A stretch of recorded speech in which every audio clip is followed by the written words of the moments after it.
the country's top economic official, trying to calm worries over rising debt. China's Premier Li says that Beijing can control the financial risks that it's facing. This is after the ratings agency Moody's cut China's credit rating last month over fears about the level of debt in the country.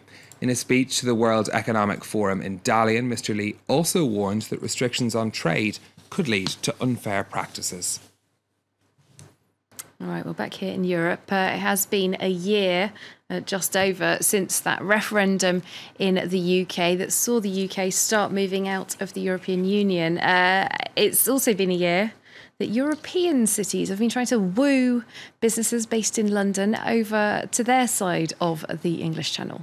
Yes, well, both sides actually of Great Britain. In fact, it's widely expected that banks and other financial services will have to set up bases elsewhere in the European Union after Britain leaves the bloc. Dublin, Paris and Frankfurt are the main contenders for Brexit business. But so far, Germany has managed to make the edge over its French rival. Lauren Berstecker has more. Scoring points in the battle for the spoils of Brexit. Major Japanese banks Nomura and Daiwa announced they will move hundreds of employees to Frankfurt, following the lead of Goldman Sachs and Credit Suisse. By contrast, only HSBC has confirmed it will relocate around 1,000 jobs to Paris. Both cities have been competing to attract British banks since Brexit was announced, and so far, it's advantaged Germany. The question of bonuses comes up a lot. Are they limited by the law? And the answer is no, not in Germany. Flexible laws, cheap office space, and international appeal, a long list of arguments to seduce British banks into coming to Frankfurt. Yet that hasn't stopped Paris from courting the UK's financial sector and to try to dispel prejudice surrounding the French labour code, often seen as too rigid by foreign investors. It's true that we have the 35-hour work week, but not for executives, so in reality, most employees in the financial sector won't be affected. The stakes are high for Paris and Frankfurt. British banks will need to move thousands of employees to the continent if they want to keep access to the EU market after Brexit. Some more of the day's business headlines for you now. The car rental firm Avis has signed a deal with Google's Waymo to maintain its self-driving car fleet. Waymo will soon have 600 cars equipped with its autonomous driving technology. Shares in Avis jumped by 14% after the news was announced.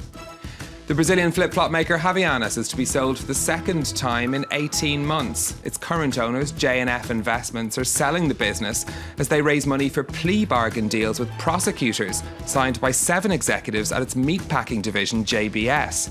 Shares in the Havaianas maker rose by 3% on Monday. For 30 years, there was and the value of one Bitcoin and other so-called cryptocurrencies have plunged as investors take profits from recent price rises.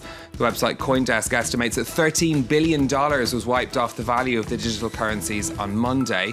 Bitcoin and rivals like Ethereum have exploded in value since the start of the year, hitting record highs. All right, well, from something very up to the minute, Bitcoins, to something very vintage and old school, Stephen has news about a classic gaming console. That's because apparently it's on its way back into our hands. And into our lives. Into our hearts. Yeah, exactly. Stealing our time. The Super Nintendo console, SNES or SNES, depending on where you're from in the world. This caused great debate in the newsroom this morning. What? It's being revived by its Japanese maker. The classic edition of the device will be shipped from the end of September until the end of this year. It's going to come with built-in games like Super Mario World and Yoshi's Island. They already tried to relaunch a version of the previous system, the NES, the NES, but that was abruptly halted in April of this year, much to fans' frustrations. Nintendo says it's trying to avoid making the same mistakes with this launch.